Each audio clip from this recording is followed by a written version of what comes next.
Hi mga bossing, kamusta na kayo? Ito na naman tayo sa serye ng pagluluto. So ito mga sangkap na binili ko sa ating lulutuing lomi. At yan na, pinapakita ko lang yung presyo ng mga nabili nating mga sangkap. At nandito na naman sa Hiwas. At syempre hindi mawawala, papakilala natin ating mga sangkap. Si Mr. Carrots, sibuyas at bawang, iniwang manok, paminta at asin, at yung noodles na gagamitin, chicharon, binatiw ng itlog, gulay, chicken ball, patay, at ito magpapalapot ng ating sa bawang cornstarch na may tubig, at ito na umpisa na ng isa seria, bawang sibuyas at yung atay gigisa natin, at syempre yung manok na hiniwa, hintay lang natin itong pakuluin sa sarili niyang mantika hanggang ito'y sumabaw mga bossy, at tunting halo-halo natin para hindi masunog ang ating karne sa ating niluluto. At hintay lang natin itong maluto bossing. Ito'y hihinto muna at maghintay ng ilang minuto. At syempre i-add ko na yung carrots sa ating niluluto mga bossing, at konting halo-halo lang sa ating mga niluluto. Kaya lang naman ako napaluto ngayon dahil kami negative 18 mga bossing dahil nag-snow kahapon ng sobrang tindi, at ngayon biglang uminit na naman.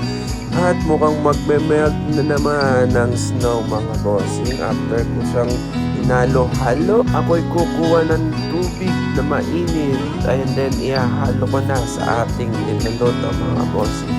Buhos na mga tubig na mainit. Pwede rin naman chicken broth kung meron kayo mga bossing. Pero ako mainit na tubig lang ang aking ginagamit. Pangalawang buhos ng mainit na tubig, takpan ng ating pinapakuluan, at syempre after ilang oras ito'y kumulo na. I-add ko lang ang ating chicken cubes, pampalasa sa ating nilulutong. Add ko na pala yung binili natin sa superstore na chicken ball. Ayan na, i-add natin pampadagdag ng ating sangkap sa ating lomi. And then halo-halo ulit ang ating niluluto. Dito na tayo magkakatalo-talo kasi magkakaiba tayo ng panlasa. Ako mas gusto ko spices kaya marami akong paminta at salt. And then lalagay ko na rin yung gulay sa ating lomi. Yummy! At yun na nga, hintay lang natin ulit tong kumulo. Kumulo ang init ng ulo. Namimiss ko na ang aking asawa. Siya naka-hospital kaya ako naglilibang at magluluto ng lomi. Celebration na rin sa successful operation niya mga bossing. Salamat sa ating Panginoong Diyos sa good operation ng aking asawa. Woohoo! And then after a couple of minutes, English yarn, siyempre Canadian ina-add ko na pala ang ating noodles na pinili sa ating lomi bossing. Hintayin lang natin tong kumulo ulit at maghihintay tayo ng ilang minuto para lumambot ang ating noodles. Oh, yummy, lomi.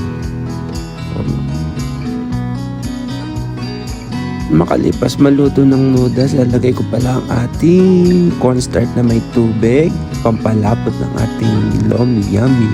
So halo-halo lang natin dito hanggang lumapot ang ating sabaw. At hintay lang natin itong lumapot mga bossing. Pwede na rin kayo magdagdag ng mga pampalasa if natatabangan kayo mga bossing. And then after that, lalagay ko lang ang ating binatri na itlog. Oh yeah, bossing, lapot na lapot.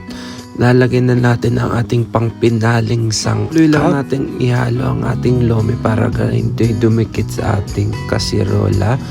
At habang hinahalo ko to, papakita ko na ang last sangkap na magpapasarap sa ating lomi. Yummy. At ito ang ating chicharon na nabili sa superstore.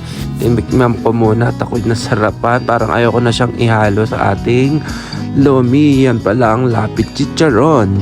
Lapit chicharon baka naman. And after that, ihalo lang natin ang chicharon sa ating lomi.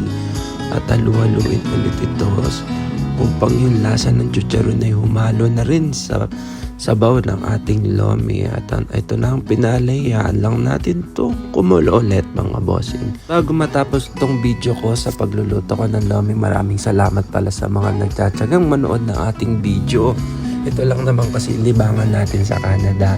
Dahil wala ang ating pamilya, nililibang natin ang sarili natin sa pagbibideo ng mga niluluto natin.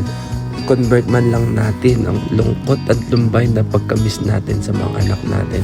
Kaya maraming salamat mga bossing sa mga panunood nyo at pagko-comment sa aking mga video. Bye bye bossing, enjoy!